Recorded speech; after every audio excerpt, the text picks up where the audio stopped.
Todos cordiales, doctora. En cuanto a la temática a abordar en esta actividad eh, asignada, tenemos los modos de adquirir el dominio, entre ellos los originarios y derivativos en el derecho civil ecuatoriano. En cuanto al derecho al dominio, se lo entiende como un derecho real más amplio sobre una cosa, se adquiere a través de diversos modos establecidos en el Código Civil. Estos modos pueden clasificarse en dos grandes grupos, originarios y derivativos. Los primeros crean un nuevo dominio, independiente de cualquier derecho anterior. Los segundos transmiten un dominio preexistente de un titular a otro.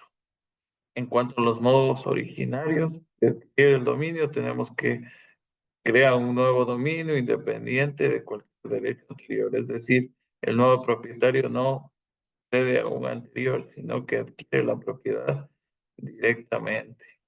Es decir, o sea, directamente de la naturaleza o de una cosa sin dueño. En cuanto a o sea, en cuanto a los derechos originarios, tenemos la ocupación, que consiste en la aprehensión de una cosa que no pertenece a nadie con la intención de hacerla suya.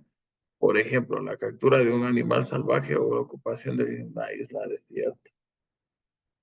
En cuanto a la adhesión, se da cuando una cosa se une a otra, de tal manera que pasa a formar parte de esta última. Puede ser natural, como por ejemplo los frutos de un árbol, o artificial, la construcción sobre un terreno. Prescripción adquisitiva. Tenemos que es la adquisición del dominio por el ejercicio público, pacífico y continuo de un derecho durante el tiempo establecido por la ley. Por ejemplo, la ocupación del terreno ajeno durante un determinado periodo.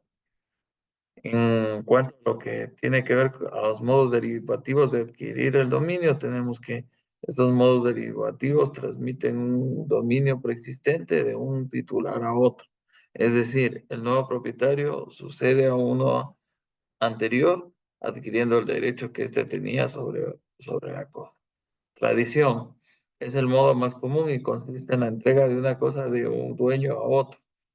Requiere la concurrencia de la capacidad de intención y facultad de transferir el dominio por parte del enajenante y la capacidad de intención de adquirirlo por parte del adquiriente. Por ejemplo, la compraventa de un inmueble. En cuanto a tenemos la sucesión por causa de muerte, transmisión del patrimonio de una persona a otra por causa de muerte, ya sea por testamento o intestado. En cuanto a los ejemplos de aplicación, tenemos que un ejemplo de ocupación sería un pescador que captura un pez en el alta mar, adquiere el dominio por ocupación. Eh, en cuanto a la adhesión, tenemos un propietario de un terreno que construye una casa que adquiere el dominio de la casa por adhesión.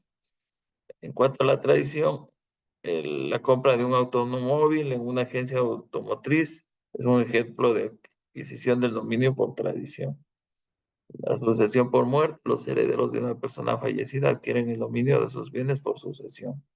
La prescripción adquisitiva, un vecino que ha utilizado durante muchos años un camino que cruza un terreno ajeno puede adquirir el dominio de este camino por prescripción si cumple con los requisitos legales. En conclusión, tenemos que los modos de adquirir el dominio nos son fundamentales para el derecho patrimonial, ya que permiten la circulación de los bienes y la seguridad jurídica en las relaciones patrimoniales. La clasificación en modos originarios y derivativos resulta útil para comprender la naturaleza de cada uno y su aplicación en los casos concretos. Es importante destacar que la elección del modo de adquirir el dominio dependerá de las circunstancias de cada caso y de la naturaleza del bien objeto de la adquisición. Cuanto a las referencias bibliográficas, tenemos el Código Civil, el Código Orgánico General de Procesos, el el libro de Tratado de Derecho Civil Ecuatoriano de Espinosa Tamayo, el Compendio de Preguntas y Respuestas de Derecho Civil Ecuatoriano de Ojeda Martínez Cristóbal. Bueno, muchas gracias y por la atención y saludos cordiales.